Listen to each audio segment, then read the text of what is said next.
I know. It's time for your bedtime story, Slammy. Now, let's see. The Adventures of Trash Gordon, chapter 538.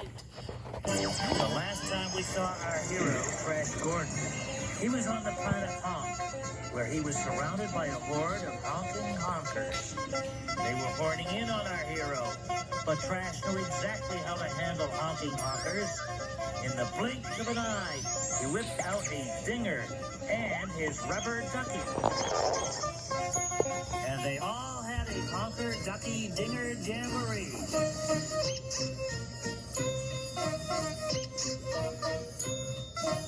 Our hero was safe once again.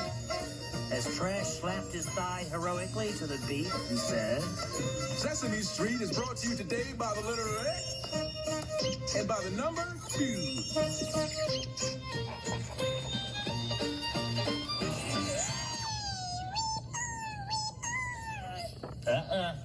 Little fella.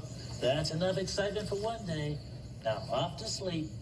We'll have another chapter tomorrow.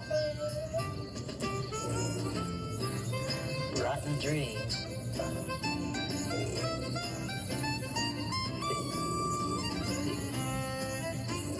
Hey, you didn't see me tuck him in.